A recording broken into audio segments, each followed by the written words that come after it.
The following podcast is a Dear Media production. Should I call you Sohom? Should I call you Dr. Das? Should I call you Psych for Sore Minds? Call me Sohom. Okay. Well, thank you, Doc, for reviewing all of this material for us. We know it's a lot. It's a lot for us, and we've been doing it for 10 months. So I know asking you to review this volume of material in a couple of weeks is a big ask, and I really appreciate it. No problem. It's a very interesting case. Even though there is a lot of material, there's also patterns that I can see about Coco's interactions and her behavior as well. Can you, from the top, just give us like a 30,000-foot review or like the top line? Like, what do you see here? The one thing that stands out more than any other character trait or pattern is manipulation. So I think Coco is very adept at manipulating different people in different circumstances in different ways. So a lot of that is about individuals where she gains sympathy and empathy from them. So she will make up a story on the spot that will draw people in. And it's sometimes about being sexually abused. Sometimes it's historical. Sometimes it's something that's happened to her very recently. But regardless of what the context is, the intention, the point of it is, I need you to show me sympathy. And such intense sympathy, such an extreme kind of story that people are not going to question it because you don't typically question the survivor of sexual abuse. You talk about manipulation. Do you think she knows the difference between right and wrong? Yeah, absolutely. Absolutely. And the reason I think that is because, well, first of all, there's no psychiatric reason why she should not understand that she's lying if she says something that's clearly untrue. There's a difference between slightly fabricating or putting a twist on the truth and coming out with outright lies. So that's one thing. I've heard of people who believe their own lies. Do you think that's the case? No. And the other thing is the fact that she shuts down when she's being confronted, I think, is very telling. You know, if somebody does believe their own lies, then they would continue arguing their case. But there's been several times where Coco is challenged. So one that jumps out to me is when Becky confronted Coco, she just left the house.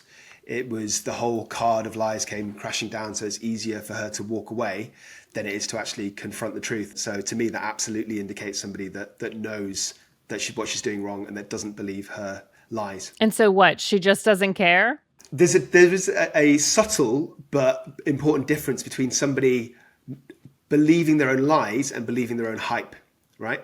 So I think that she knows deep down that what she's saying is untrue, but what it gives her, she's still emotionally invested in. So it gives her an identity. She's not really anybody of significance. She's certainly not a celebrity without this massive backstory. So I think it gave her a sense of purpose and a sense of identity. She is like an activist now. She's somebody that people want to talk to. She's somebody that, gets to meet Chris Hansen, that gets to go on these podcasts, that gets to go on these award shows. So I think that's what it's about. It's relatively straightforward, really. I don't think there's any sort of psychological self-deception going on. I think it's just she likes the attention. That's what I think. We just had a lengthy discussion, Karen and I, about what the goal was. When we started this project, we thought it was fame. And then we thought it was love for a while, like a replacement mother. And Karen kind of ended on she enjoys the manipulation. She enjoys watching people suffer. Did you see that? I wouldn't say that she necessarily enjoys watching people suffer. I think she's kind of indifferent to whether people suffer or not. So it's almost like she doesn't care if she hurts other people or if she either hurts them reputationally or pulls out all of the sympathy and empathy from them and then, changes their mind or changes the story or walks away from the situation. But I don't think she's doing it because she gains some sort of perverse pleasure from that. I think she's so narcissistic and so egotistical that just the possibility of being well-known, being famous, being respected, being invited to speak on these platforms, I think that is her main drive. When we talk about the admissions of guilt, Karen has this theory that even those are lies. So let's say I got to sit down with her, which probably will not happen, but we're going to try, right? We're going to try to talk to her. And Karen was like, yeah, journalistically we have to ask. And of course, it would be interesting audio. But is she ever going to tell anyone the truth? And Karen's thought was no. There's nothing I could say or do or ask her that would get her to be honest with us. What do you think? I think that because she's so kind of crafty and deceitful and manipulative, she will only ever tell the full truth if she gains something from it. if there is a benefit for her. And right now I can't really see any benefit. If she was able to spin it, and this is potentially possible in the future, to make it look as if she is going on an arc of redemption, for example. So I've learned so much, and I admit now that I used to lie, and I've changed, and I've been introspective, and I've grown as a person, and this is why. And get me on your podcast to talk about why this is get me on Oprah, get me to see Celine Dion because I've changed as a human. If there's a reason, if there's a benefit for her telling the truth, then I think she will. But I don't think she'll do it purely out of regret or remorse, because she's had so many opportunities to do that and she's not taken them. So why would she suddenly change her entire outlook and stance and perspective now? I don't think that would happen. So like if I sat down with her and I asked her a question, you think she would tell me what I want to hear? Yes. Yeah, I do. Obviously she knows that she's been caught out telling many lies, and she would probably know that you know a lot of her lies for the very fact that you've been investigating it so assiduously for such a long period of time. So I imagine that if you were talking to her, I imagine that she'd be doing this instant kind of calculation in her head of what she can admit to you, what she has to admit to you versus what she can get away with, I think. And I think she's quite good at that, actually. I think she's probably more able to do that than the average person. Okay, let's go to the root of her behavior. Obviously, we can't definitively say one thing or another, but like, do you feel that this is born of a circumstance, like born of something that happened to someone, or is it biological? So you're asking nature versus nurture, right? Is it her intrinsic kind of character traits or the experiences she's had? I think the answer to this question for the vast majority of situations is it's both. It's nature and nurture.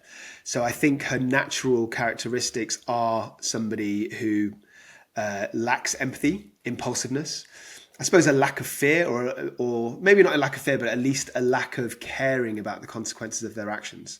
So in life, there are people who are, anxious, neurotic, who care a lot about what people think of them, but also the consequences of what they do and of hurting people. And there are people like Coco, I think, who don't really care about that. They don't plan ahead for the future. They only really care about what's benefiting them in the moment. But in terms of her traumatic childhood, tell me if I'm correct. In terms of what we know to be true, her parents divorced when she was 4, right? 3, apologies. Her father was an alcoholic. We know that is correct. She moved around a reasonable amount at the age of sort of 11 or 12. She was deliberately self-harming by the age of 12. So there is something there. I don't think she's had a completely normal and stable background by any means. There is some kind of trauma. I know she was a little bit alienated by some of her peers at school, and I think that can have a profound effect on people. Sometimes it's not even being overtly or physically beaten up or bullied by children, but if you feel othered, if you feel that you're strange or you're living on the margins of society, then that can really cause insecurity in the average person. But having said all that, the average person who's bullied doesn't go on to tell these, absolutely mind-blowing lies. So I think it's a combination of all of those things. It's the trauma she felt, feeling different, wanting to fit in, wanting to impress people, plus her natural character traits. I think it's a combination of all of those things. Could be caused by a trauma that is not something criminal, like being sexually abused. Like, you think this could be rooted in a trauma that was a little bit of an unstable family life? The way how I'd answer that question, Sarah, is in my line of work, I've assessed, I'd say, dozens, possibly even over 100 individuals that have been sexually abused, usually when they're in their 40s and 50s, and it's happened decades ago, and there's been a case against the perpetrator, scouts, school, that kind of thing. And I definitely would say that Coco doesn't fit the normal, atypical, quote-unquote, profile of what I see. So what I see is people who have post-traumatic stress disorder, anxiety and depression. And aside from actual psychiatric diagnoses, they have character traits. So they're often quite promiscuous. They often struggle with boundaries. They often self-harm either physically by cutting themselves or in their behavior, like spending lots of money or being reckless. Those are really typical. I'd say of the 100-odd patients I've assessed, almost all of them would fit one of those categories. What we're seeing with Coco is different to that. This is a manipulation. So I suppose it's a long-winded answer of saying that I can't say definitively that she was never sexually abused. I don't think anybody can really say that with absolute certainty, but I can say that it's not a typical reaction for somebody that's been through those experiences. Really? That's not what I expected you to say. we have quite a bit of evidence from people who knew her that they believed, they were suspicious that it was sexual trauma. I'm not saying that she didn't have sexual trauma. I'm saying that that doesn't explain why she would turn into such a manipulative person and seek this kind of crave this attention. In fact, to be honest, I'd probably even go even further than that. I would probably say that most of the people that I've assessed that have been through that kind of trauma are the opposite. They have this huge self-loathing. They often blame themselves on some level, even if it's subconsciously, about the abuse they've suffered. So they shy away from attention. You know, they're not narcissists. Coco is a narcissist. Interesting. Let's talk about the kind of care that she has gotten throughout her life, which is not insignificant. I mean, she spent 6 months inpatient as an adolescent in Germany in a hospital for children who were traumatized. And then, as near as we can tell from investigating her life, there were large periods of her life where she was getting therapy. She's always seeing a therapist, but she doesn't ever seem to be getting help. So can we talk about what your assessment is about the quality of her care? So I had a look at the inpatient notes that you sent me. I've got them in front of me here. So when we look at the handwritten documents from her time, which I believe was in 2009 when she was an inpatient, they said that there was a reaction to severe stress and an adjustment disorder. So that is basically what it sounds like. An adjustment disorder is when somebody has a situation and is not yet necessarily developed into something like an anxiety or depression, but they're struggling with that social situation. So it can be somebody being relentlessly bullied. It could be somebody that's grieving from a fatal car accident and lost family members. It could be somebody that's experiencing domestic violence. It's just something that's very, very traumatic, and that person is adjusting to that, and they have psychological symptoms, but it's not yet a mental illness. Can I give you 2 examples that I'm pulling from what we know about her life? One is that her mom said when they moved to the south of Germany, to Stuttgart from Hanover in the north, that it was when everything started, that she didn't feel that she fit in. So that seems like it could be a possibility. Yeah. I suppose from my experience in my career, adjustment disorders tend to be something that's very traumatic. What about your mother's new boyfriend who maybe is abusing you? Just going into a different environment, like moving house or having to come to get to used to a stepfather or your mother's new boyfriend, that in itself I don't think would be enough of a emotional trauma for most people to become an adjustment disorder. But if he was abusing him, yeah, then absolutely, yeah. We believe she ended up living with her therapist. And we've talked to a professional in Germany who explained the ethical problems with that. But like from a 30,000 foot view, could that make things worse? Even though it seems like you're in a situation where you're all the time with someone who's really knowledgeable about giving you help. But I mean, could that actually make things worse for her? Categorically, I can say that it's 100% inappropriate for a therapist to rescue a patient, from a home without having police involvement, and even more so to live with that individual. It completely indicates a lack of boundaries, and that person's vulnerable. Even if she's 18 years old, she is technically an adult, but in many people's eyes, she's still a child. She's a vulnerable child who clearly has emotional issues, has self-harm in the past. If this is true, then there's no version of that that's not completely incompetent, in my view. And it's dangerous as well, because you put yourself in a situation where somebody can accuse you of being sexually manipulative. And so do we know if Caroline was in a sexual relationship with Coco? Is that just what she's alleging? We don't know anything for sure, but no, we've seen that she's made that allegation. We've also seen her take it back, like retract it. Okay. Well, look, even if it's not true, and from what it sounds like on balance, it probably isn't true, she's retracting it, it's still really inappropriate, because you're putting yourself in a situation where you can be accused of these kind of things. I've worked in psychiatry exclusively since 2007. So in all those years, I've never once heard of one situation where a therapist has lived with one of their patients. It's even a bit of a grey area for them to be friends outside of therapy, because there needs to be boundaries. What if the therapy has ended? If the therapy has ended, and I suppose if Coco was 18, then I still think it's very poor practice, but I don't think you're doing anything professionally damaging. When I went to Germany, one of the times that I went to Germany, I was able to meet with someone who was trained to deal with children who are going through difficulties. And this person flagged Coco, and she said it wasn't because of anything, any specific allegation that Coco made, which is very different from the Coco that we know now, because the Coco we know now is very detailed and specific about her allegations. But back then, when she was in her early teens, preteen years, it was just her behavior that made this person suspicious of what was going on in her life. And Karen and I have had a talk about like what if she was lying during that time, what that would mean. It would mean that at 12, 13, 14 years old, she knew to behave a certain way in order to get people to believe that there might have been sexual abuse happening, which is different than just saying it, which could be more easily more believable as a lie, but like to know to behave that way. I wonder what you think about that. Do you mind giving me a couple of examples of what she was doing or how she was behaving? So this person said that whenever that her care was going to end, or an inability to get the extra care with this person, that she would start freaking out. It was like clockwork. At the end of the week, Coco would have some sort of crisis.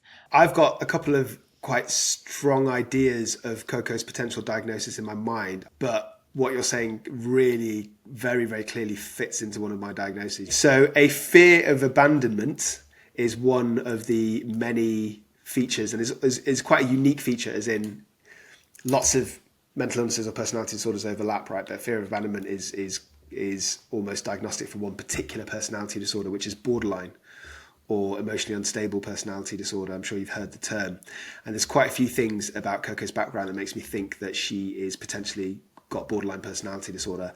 Obviously, I've not had the benefit of assessing her in person, but you can still tell at some of her behaviours. So that's one of them, a fear of abandonment. Unstable relationships, so they tend to be intensely close to some people until you have a big blowout, and then you kind of cut that person off from your life, or vice versa. But you just have explosive, kind of tumultuous relationships. There's never a dull time or a dull interaction. It's always intense. That absolutely sums up Coco, I think. You have a unstable identity. So you kind of change who you are or what you're about. So for Coco, she was like this intense activist when it suited her. She was like this passionate Mormon at some point in her life when it suited her. Then she was a celebrity singer who was going to, sing with Celine Dion and be a celebrity at some point in her life. So that very much fits into this pattern. They tend to have splitting or idealization. So everyone's either a hero or a villain in their story. Nobody's somewhere in between. And the kind of counter-transference to that. So the impact that has on other people is exactly the same. So other people either think that a person with borderline is like amazing and needs to be believed and needs support and needs help and has like a fascinating story to tell, or the opposite, or they're a fraudster. So I think you'll probably know more about this than I did in the research that you do, but I suspect that Coco probably is loved by some people and hated by some people, but very few don't have an opinion on her. So we've heard of these people that still believe her and still love her. I don't think we've talked to any of them. All of the people that we've talked to are in some degree of critical of her. I wanted to ask you this now that we're sort of talking about diagnoses. Some psychological terms have become very colloquial, very commonly used when they probably shouldn't be. So we've had a lot of people say things like, she's a pathological liar, or she's a psychopath. We have one person say, she's just like Ted Bundy, to which I was like, well, she didn't kill anybody. What do you make of statements like that? I don't think she's a pathological liar. The reason being is because there is a reason, there is a benefit, there's a purpose for almost all of her lies. Sometimes it's just for sympathy. Sometimes it's just kind of to emotionally draw people in and exploit them and get them get them like buried in her drama so that they can't leave, which goes back to a fear of abandonment. And sometimes it's even more simpler than that. It's because she wants to be invited to these fundraisers that we've talked about. And she wants to meet Chris Hansen and be on these TV shows and on these podcasts. So there's a reason, there's a target for her lies. Somebody who's a pathological liar by definition doesn't have a reason. It's the act of lying.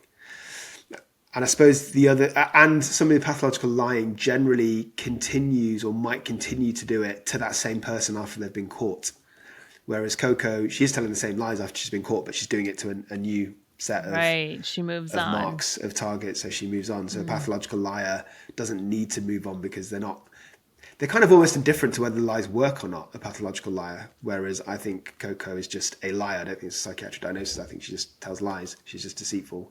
And so she cares about whether the lies work or not. What about the psychopath? I think she's definitely got some of the characteristics of a psychopath. People assume that psychopaths are just people that commit unspeakable violence. Actually, that's not the case. Psychopath is charming, conning, manipulative, deceitful. They lack empathy. They don't care about the rights and wrongs of other people, and they'll do pretty much anything, including breaking the law, or not even breaking the law. You know, there's lots of CEOs, lots of people in the corporate world who are good psychopaths because they will stab other people in their backs. They will tell lies so that they get the promotion. So Coco, as I'm sure you'll agree, is pretty much all of those things. I do think there's some features of a typical psychopath that either she's not or that I don't know about. So they tend to be quite criminally versatile. So they're usually sort of con artists and sex offenders and, burglars and violent individuals. And as far as I can tell, Coco's only really got one modus operandi, which is basically lying. And also they tend to be sexually promiscuous. And as far as I'm aware, that doesn't really describe Coco, does it? So that would be an argument against Coco being a psychopath, would be the fact that she wasn't, as far as we know, sexually promiscuous. Do you think she is a psychopath? It's really, I'm reluctant to give a definitive answer simply because I don't know enough about all her different areas. But if you really push me into a corner and if I had to make a black and white yes or no call, I'd say yes. I think on balance, she's more likely to be a psychopath than not. Yeah. But not a typical one. But she doesn't have all the traits of them. Okay, let's talk about her mother, Renata. What do you make of their relationship, Coco's relationship with her mother? I know we shared a lot of their text exchanges. Well, I suppose that it's really hard to kind of put a finger on what's going on with their relationship. It does feel like there's something quite inexplicable about the way she treats her mother. So she, on the one hand, she tries to leave her and get away from her as young as possible. She tells all these stories about her mother was a sex trafficker. But on the other hand, there's photos of them together in an airport. So it's quite hard for me to really get my head around that. What is her mother to her? Is she somebody that she wants to manipulate and use when she can? Or is she somebody that she actually cares about, but it's more important to get her narrative of being a victim out than whether she actually, the impact that it might have on her mother and her mother's reputation is irrelevant? It's got to be one of those things, I think. Do you have a hunch? Like, are you leaning towards something? Yeah. What do you think, first of all? I felt different ways about that relationship during the 10 months. At times I felt kind of like I was being manipulated by Renata. She would be moody, she would have unexpected reactions to some of my questions and be super, super happy to chat and then go to really angry that I asked her something super basic. And I'm sensitive to the fact, I think I'm empathetic to Coco that was her mother and yeah. There is a power imbalance to me. Yeah, I can't say this definitively because to really know the answer, you have to ask Coco herself. But I think it's fairly likely that she blames her mother for a lot of her unhappiness from when she was a child, right? From having to leave her father. Perhaps she kind of projects her hatred of her alcoholic father onto her mother, the fact that she had to move around so much when she was young. Maybe she feels a slight bitterness that her mother chose a partner. I wouldn't say she chose her over Coco because Coco's still living there, but Coco clearly didn't like this person, didn't get on with them, but her mother sided with or made the decision to stay with Gregor, and in Coco's mind that might have been her siding with or choosing him over her. I suppose if you take all of that into account, you can get a picture of somebody who is getting these character traits that eventually become borderline personality disorder, where they form kind of explosive, inconsistent relationships, hot and cold, lots of arguments with her mum on some days, probably gets on with her quite well on other days when they're a child. And then I think the very fact that she wanted to separate herself from her mother at such a young age shows that she doesn't really care about that relationship. She doesn't have a lot of emotional investment in it. You know, the average, I think it's very typical for the average 16-year-old to have arguments with their mothers. I'm sure most people went through that, most teenagers do, but it's not very typical to want to leave them at that young age. So there must have been a pretty big rift in there somewhere. So I suppose taking all of that into context, plus you've got somebody who's a bit of a fantasist, who's a bit narcissist, Coco this is, plus who's impulsive, plus who tends to lie, then she just sees her mother as a potential victim that she can make lies up about. Probably on balance, they'll never get back to her because her mother's probably not going to be watching these American kind of TV shows and podcasts. And if they do get back to her, if you have a very keen journalist who's making a podcast, then, you know, screw it. It doesn't matter. What has she given to me? I don't really care. She's just part of the collateral damage. One of the things that Coco says that kind of did ring true to me was that her mother like always made things about her. She says this in the context of one of her suicide attempts, that when she woke up in the hospital, the first thing the doctor said was like, "Why are you doing this to your mom?" And we saw, I think, like a glimpse of that. Like we would ask Renata a question about something in Coco's life, and she would take it very offensively, as if we were being critical of her parenting skills. Now, I'm also sympathetic to the fact that, like, it's very hard to publicly talk about some horrible part of your life. Your daughter accusing you of terrible crimes and having, you know,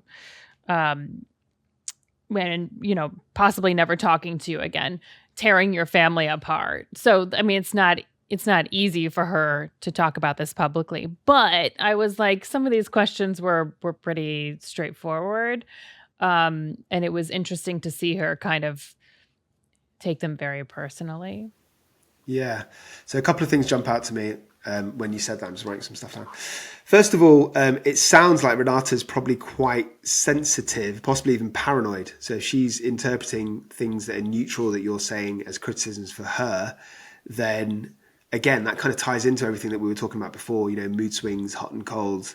If she was like that when Coco was a child, which I imagine she was, then maybe Coco struggled to talk to her mother at times. Maybe Coco came back from school and wanted some support because she's had a hard day, and her mother might be helpful and loving and caring on some days and might just blow a lid for no reason on another day. That's one thing that jumped out to me. So that kind of might tie into why there's such this fractured relationship. The other thing is when you say it's all about her, that 100% describes Coco as well, doesn't it? So something that really came to mind, there's so many examples, but one that really came to mind when you said that was she had this friend called Sarah, right? And they were friends at 16, although Coco, she's probably older. And they went to a party and Sarah's friends were at the party, and Coco seemed actually pretty jealous of the fact that Sarah was off talking to somebody else. So she leaves the party. She says somebody spiked her drink. She went to hospital, and this person, Sarah, had to rescue her. So, I mean, that is such a classic example of turning everything about her, doesn't it? She needs to be the center of attention. She needs sympathy. She doesn't want to be in a social situation where a friend's talking to another friend. So I think it's very clear that some people kind of copy they model the behavior that their parents display. So if that is what your experience was like speaking to Renata, then that kind of ties into the experience of most of the people that have met Coco as well. Do you think both things could be true? Could it be true that her mother wasn't a great mother, that her childhood home wasn't a great place to be, but also that she is lying about everything she says, even the early stories about Gregor? Like, could it also be true that she's lying about what her mother and what her mother's boyfriend did? Absolutely, it could be true, and not. I'll take it a step further. Not only might it be true, but they could be connected. So the fact that she feels so disgruntled, that she feels unsupported, uncared for in her earlier years, she didn't feel like her mother was there, could be one of the reasons that she has like this spite. It might even be subconscious to a degree, this spite against her mother, and that's why she was one of the targets of her lies. One of the things I thought was interesting about the text messages, as Kerstin, our German translator, and reporter related them back to us, is that Renata actually did seem to be giving Coco a lot of attention, at least later on, like in their adult interactions. What do you make of that? So you remember I was going through the characteristics of borderline personality disorder earlier. I never got to finish, actually. There's a couple more that I didn't get to, which were deliberate self-harm is really common in borderline personality disorder. Drug use, actually, which I don't think we've seen in Coco. And although it's not technically a feature, and you won't see it in your textbooks, one thing from my clinical experience is this like emotional exhaustion that they cause people. So not just... They're exhausting in terms of time and emotions. If I'm correct, Renata actually said this, that she took up more time to her than her other siblings did. Oh, yeah. She said that, yeah. And somebody else, was it a cousin? She was living with a cousin, and a cousin just couldn't deal with the amount of time that she was taking. Most people whose homes she lived in said they could not deal with the amount of energy she required. So energy, time, and emotion. And again, that's very typical for this diagnosis. Borderline personality disorder. Okay. Some people want to know what more they could have done to protect themselves, to maybe help someone like Coco, but also not end up feeling like victims themselves. Or some people want to just know like how to prevent themselves from falling for lies like this. Is there anything more that people like this could have done? I don't think so, because these were all people who tried to engage with Coco because of their own altruism, because they cared about her story. And they all did it for the right reasons. They did it because they thought that she'd been through a lot of trauma and she'd suffered. So I don't think most people, myself included, would question this. In the interactions that she's had that I've looked at, I don't know if you could have spotted that she was a liar at the beginning, at least, because why would somebody lie about this? And that's what makes her such a fascinating and unusual case. And that's why you're making a podcast about her, because you wouldn't expect somebody in this position to do those things. I suppose you could argue that as her lies got a bit more twisted and convoluted, some of the people could have maybe made that connection a bit earlier. And maybe that's connected to them being nice people, that they're slightly naive. This might be a harsh thing to say, but I think it's probably true. If you're the kind of person that will help a complete stranger, then you might not be the kind of person that sees the wood through the trees. And if the lies start becoming a bit too bizarre, some of it was clearly unfeasible. To answer your question, the only thing they could have done, not all, some of them could have done, is maybe spotted the BS a little bit earlier, I guess. Why do you think she treated some people very differently than she treated others? We saw that some people kind of, I don't want to say got off easy, but like, didn't encounter the Coco who could be very mean, who could be very vengeful and just nasty. I think one person called her like a sad puppy. That was their experience, but many other people did not encounter a sad puppy. They encountered a really mean dog. I think this ties into what I think is her diagnosis. So I mentioned before, people with borderline personality disorder, they have something called splitting. So they either really like some people or they dislike other people, and they very rarely find people to be in the middle of those extremes. So I think that's part of it. I think the other part is that because she was so manipulative, she decided who she could squeeze something from. So if you're somebody that she wanted something from, then she's got a reason to stay with you and to continue trying to, suck or absorb sympathy from you. If you're somebody that she doesn't really care about, so, you're not somebody that can help her get her goals of becoming this kind of famous activist in the future, then she's probably going to get bored with you and leave you alone. That's more psychopathy, I would say, than borderline personality disorder, but it certainly shows her manipulation.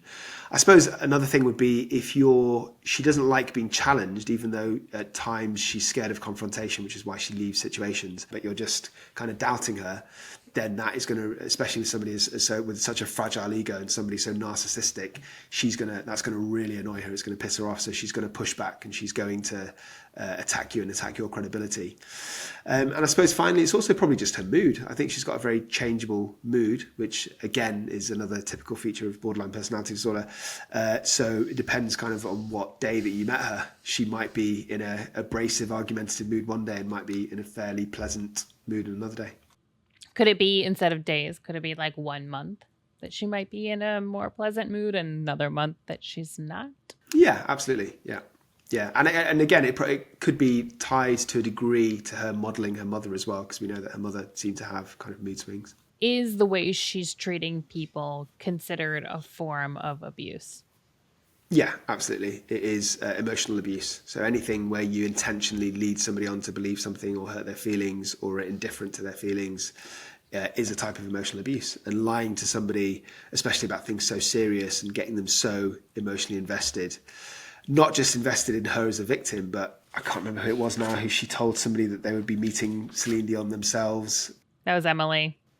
Emily, that's right. Yeah, so she said that to Emily. She told Becky that they'd be meeting the prophet within the Mormon church itself. All these things will raise your hopes, and then to have them dashed. So I think all of it is emotional abuse. Yeah.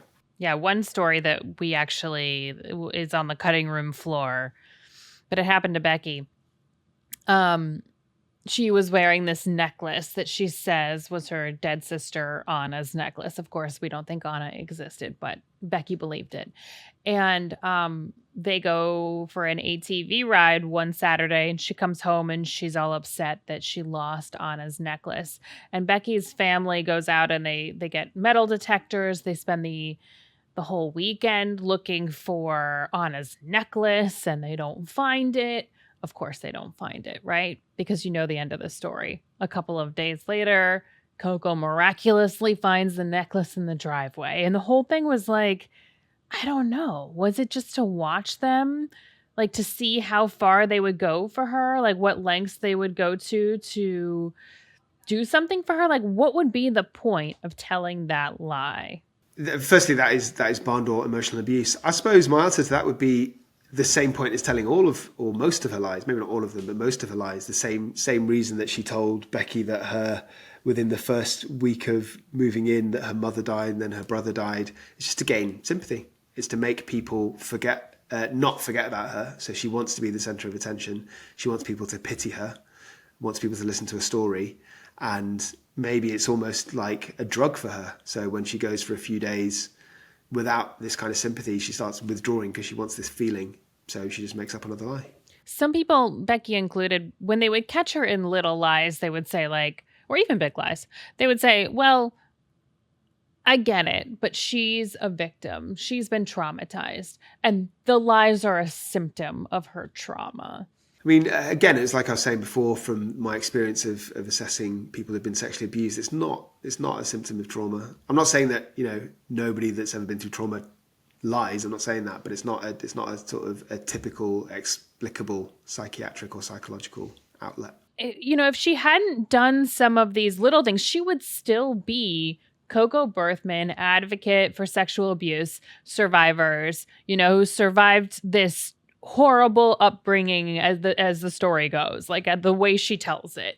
If she hadn't always been trying to take it to another level, and we were just talking the other day about like a potential situation where, oh my God, this could have been a time where she really was harmed, but we'll never know because she made it so difficult to figure out. And that's like, for me, that's on her. Here we are, Karen and I, trying very desperately to figure out what's true and what's not, and she's making it impossible. Yeah, I agree with that. And I think another thing is the fact that I think the reason it kept escalating is because she was actually quite ambitious, like as a whatever she was, as a personality, as an advocate. She wanted to be bigger and more famous than she already was. So I think the answer to your question is why didn't she just keep to the basic lies and remain Coco the activist, is because in her head she wanted to be more than that. She wanted to be a bigger celebrity, and the only way she knew how to do that was to tell bigger lies. She wanted to be a singer. She wanted to be on stage with Celine.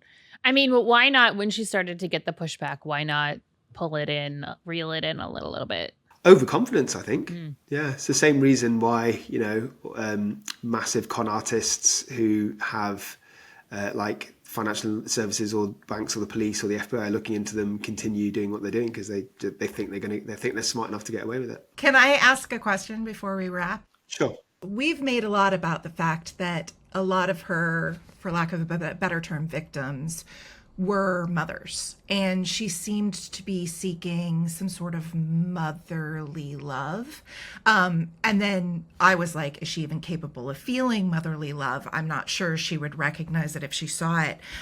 Do you think that that is part of what's happening here, or are these mothers just good marks because they are trusting and believing? I don't think it's that intentional. I think she'd probably want the sympathy and empathy of anybody that was in a position to give it. What she wants is more about as much attention as possible. So I don't think she'd be picky for who that attention comes from.